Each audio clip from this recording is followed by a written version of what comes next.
Kembali lagi di channel YouTube Matjabes. Pada pertemuan kali ini saya akan memberitahukan tutorial pemberian pupuk pada tanaman terong lalap ya, yaitu usia 1 sampai 3 minggu yaitu ya.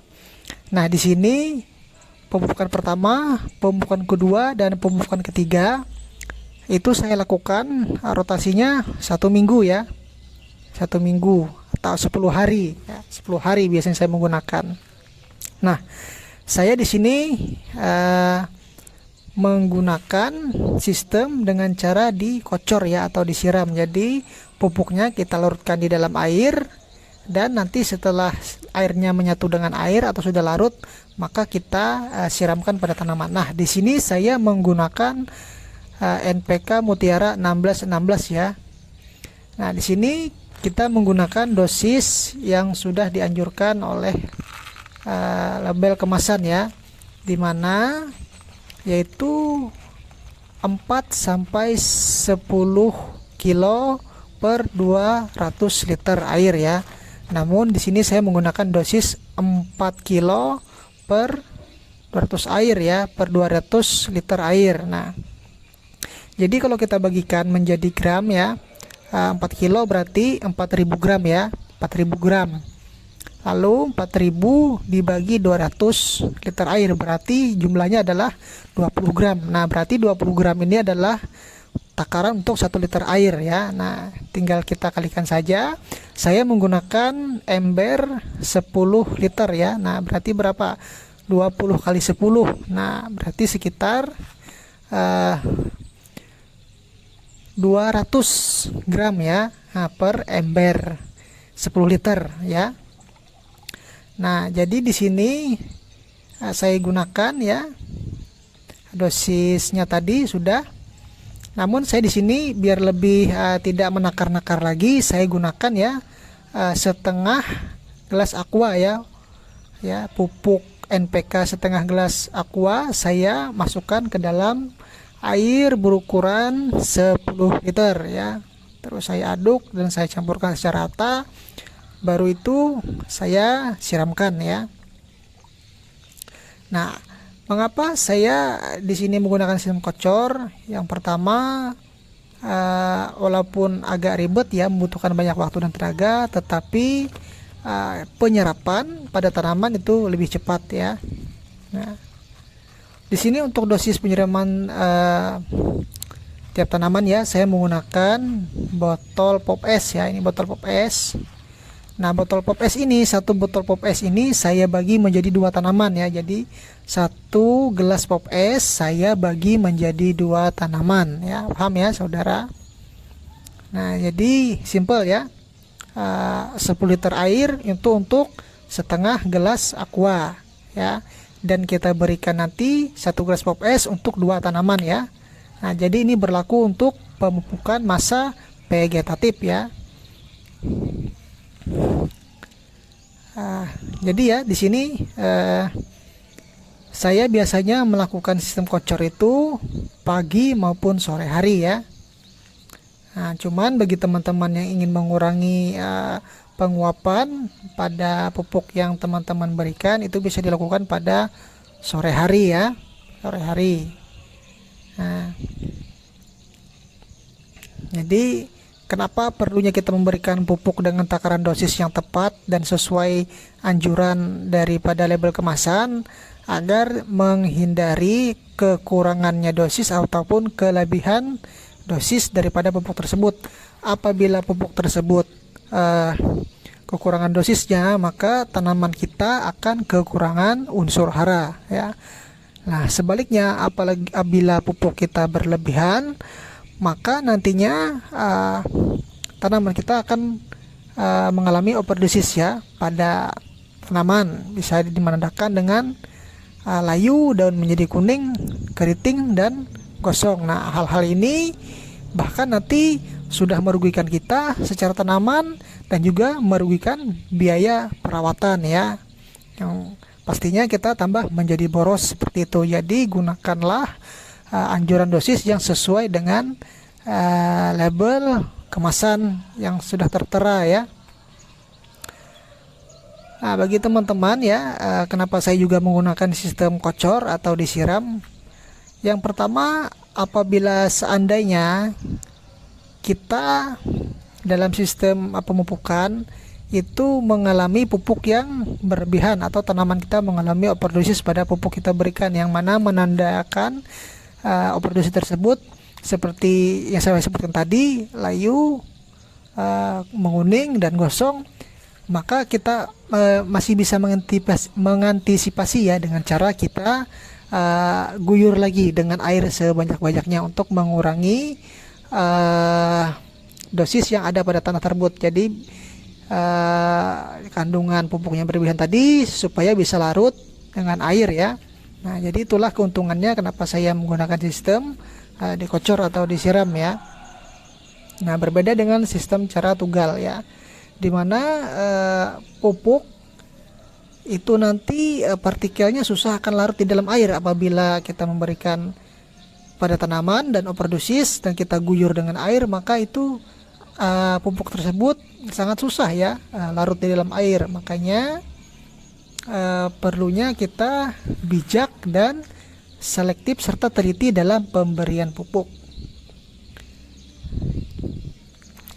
Nah, jadi teman-teman ya, bisa dimengerti dan juga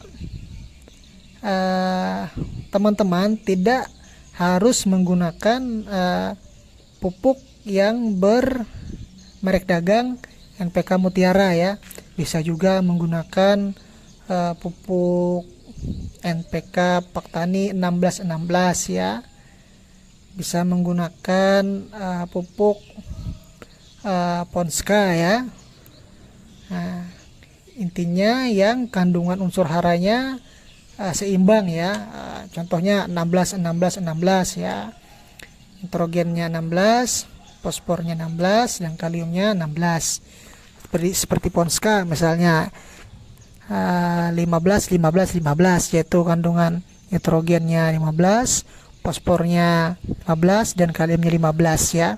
Cuman kelemahannya pada pupuk Ponska di sini ketika dilarutkan di dalam air ini terlalu sulit ya untuk larut ya. Jadi memang kemungkinan besar dikhususkannya pupuk Ponska di sini hanya untuk sistem tugal ya, berbeda dengan NPK Mutiara dan NPK merek dagang Paktani yang sifatnya mudah larut di dalam air ya. Nah, bagi teman-teman yang sering melakukan pemupukan dengan pupuk kimia ya, maka kita jangan lupa juga kita selingi dengan pupuk cair yang memiliki atau mengandung mikroorganisme pembenah dan penyubur tanah ya. Nah, untuk teman-teman bisa menggunakan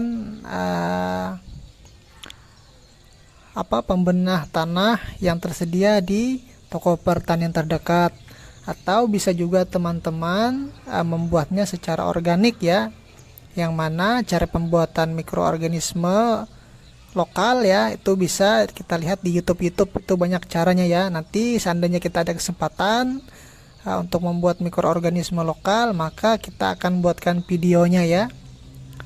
Nah, kenapa kita harus menyelinginya dengan pupuk organik ya, khususnya organik cair ya?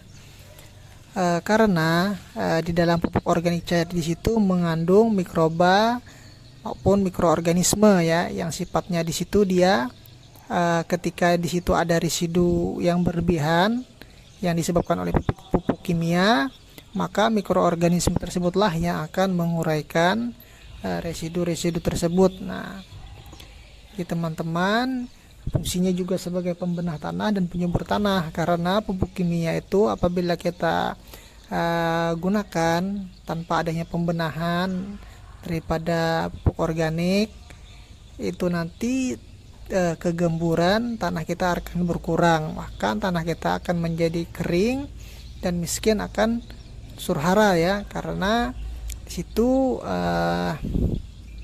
kenapa pupuk kimia tersebut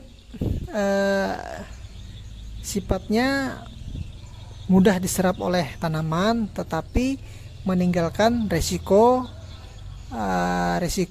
juga ya pada tanaman kita. Nah, itulah pentingnya penggunaan pupuk organik cair sebagai selingan pupuk kimia ya.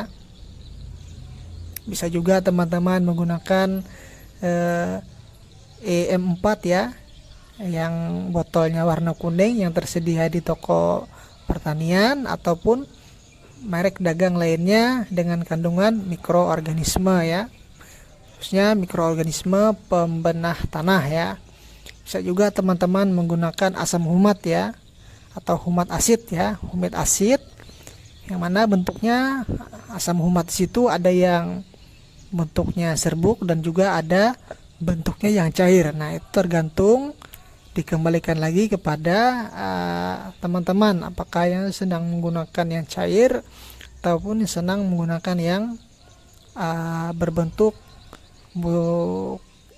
tepung ya, atau serbuk. Nah, jadi teman-teman perlu ya memberikan selingan pupuk organik cair ya.